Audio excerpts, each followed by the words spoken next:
Are you passionate about immigration and citizenship law and looking for an accelerated pathway towards becoming a certified professional?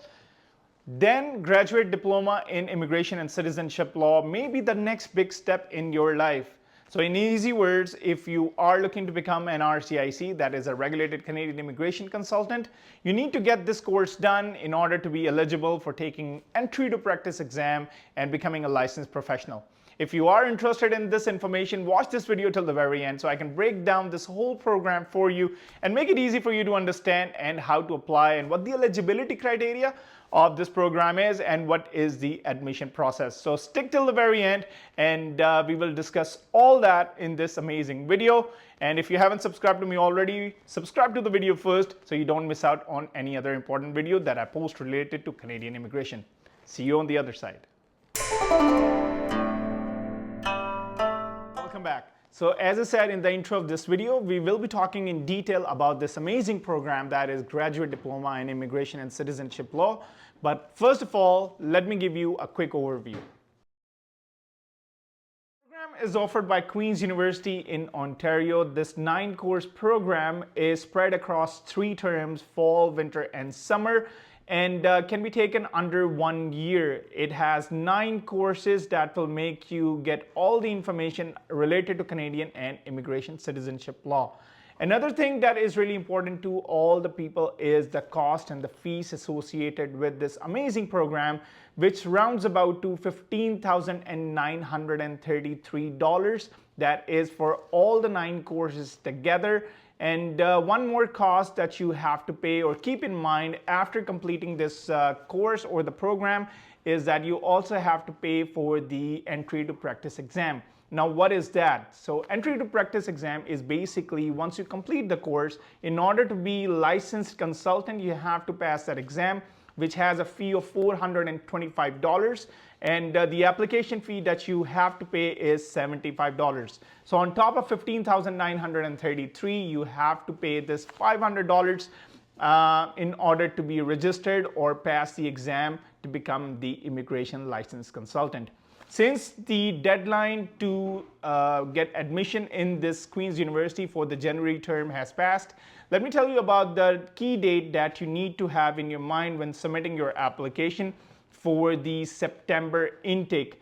Because there are only 2 intakes, that is January or September in a year. So January has already passed. If you want to know the dates, the application deadline was August 1st of 2024. And they have made changes to the deadlines of the September intake. And those intakes are March 3rd of this year. And all the supporting documentation needs to be submitted by April 15th if you want to start in September of 2025.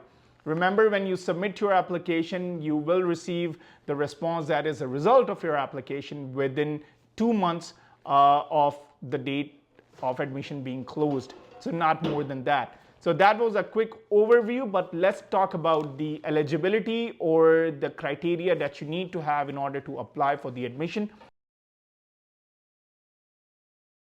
So let's talk about the admission requirements of this program. First and foremost is the education. When it comes to education, the first requirement that you need to fulfill is that you need to have a minimum of bachelor's degree, and your score or your final result should be an average of B grade in the total program that you studied in. Secondly, the English requirements or the language requirements is that you need to have or pass the exam in the last 2 years. It can be TOEFL, it can be IELTS. So IELTS being the most common one, let me tell you about that. It needs to be in academic, first of all, not the general training. You need to pass the IELTS exam in academic module, and every module that you take that is speaking, listening, writing, and reading should not be less than 7. So that is a very important requirement. One of the questions I do get a lot in my previous videos, and if someone is getting a consultation from me, is that can they be exempted from the language requirement? Well, ideally, since this is a program which is in high demand, and there's a lot of competition when people apply for the seats available in these terms, I always suggest do take an exam and try your level best to get the best possible score. But yes, there is a way out, not a way out, but an exemption or a leverage that the program has for you. That is, if you have studied the whole 4 years of your graduation degree or undergrad and studied in English, you can send a letter with the letter of explanation, or your degrees need to show that your course of education, medium of education or medium of study was basically English. Then they might be able to exempt that feature. But as I mentioned, I would suggest that you do take that course and aim for the highest marks as possible. As you can see on the screen, this is the list or this is the score you need to get for the language proficiency in order to be eligible for this program. And as I said, for education, minimum a bachelor's degree with a B average grade from a recognized institution. So after the education and language proficiency requirement, the third requirement of this program is the reference letters. So you need to provide 2 reference letters on your behalf. If you have studied less than 2 years ago and before the date of submission of your application, you need to have 1 reference from your studies, from the most recent studies that you have had, and second could be a work or a professional reference. But for those of you who have studied more than 2 years ago, you don't need to have a mandatory study reference or requirement. You can have 2 professional work experience references as well. So the process is, once you send out this application with the name of the references, they will receive an email where they can give all the information about you and also upload their recommendation letters on the link that they would be sharing on their email addresses. So education, language proficiency, and thirdly was the references that you need to submit, 2 of them. If you studied less than 2 years ago, 1 educational and 1 professional. If you studied more than 2 years ago before submitting the application, that would be 2 professional. Fourth requirement of this program is a personal statement of interest. What that means is very simple, as the requirement suggests, is that you need to write a letter or a statement for at least 400 words that shows why you're passionate about this program or why you want to get into this program, what education or work experience background you have related to this kind of education, that you want to take this course and help out people or become a licensed professional and gain all the knowledge of immigration and citizenship law related to Canada. So that is the 4th requirement, and make sure you are not writing your intent or letter using AI generated softwares like ChatGPT or any other, because they do have the process to check it out and they might just completely reject the application. So if you are thinking of an easy way out of this, of writing the intent, because these days it's very simple, do not do that. Write very professional or very in common language that people can understand, and also write it in real words why you think you would be the right choice of getting the admission in this program. Again, do not use ChatGPT or any other application that can help you write this letter. Write it completely by yourself. So these were the requirements for the admission in this program. I am sharing the list right here on the screen, as you can see. So the things that you need to attach when submitting the application is your language proficiency test result, transcripts from your post-secondary education, your degree certificate for the completed program, contact information of the 2 references you want to be reached out.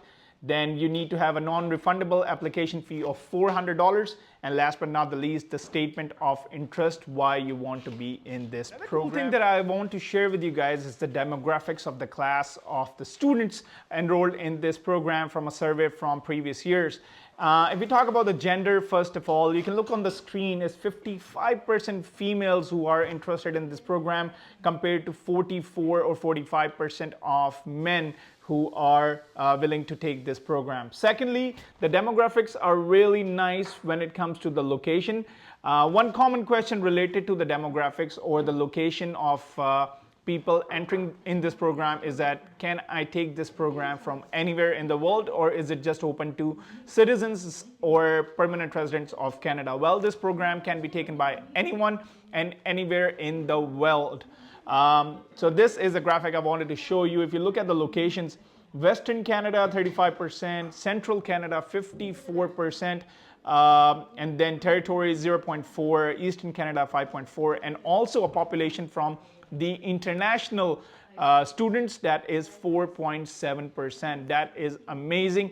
Previously, it wasn't open for everyone, but if we talk about previous year or a couple of years back, they changed it to everyone can take this program. Last but not the least, if you are interested to know more about what kind of racial demographics exist in this program, the majority of people getting this program done are the South Asians, 32.8% based on the survey that was done. And this is the information from the website of the program. This is all from my side. Hopefully you learned something in this video. Again, the best resource for you to check out is the official website, but I try my level best to make it easier for everyone to understand because it can be overwhelming as you go on the website to get this information. If you would like to reach out for a paid consultation, you have seen my contact information throughout this video, and I'm also sharing it in the description of this video as well. And I'll be more than happy to assist, not just for this course, but any immigration query that you might have. My name is Hassan Salim from SHS Immigration. If you haven't subscribed to my YouTube channel yet, subscribe now so you don't miss out on any of the future videos that I post. And you can also follow me or subscribe to me on my Instagram and Facebook accounts. Hopefully, you like this video, so do not forget to like and share the video with your friends and family who are interested in this program. And I will see you in the next video. Till then, have a great day.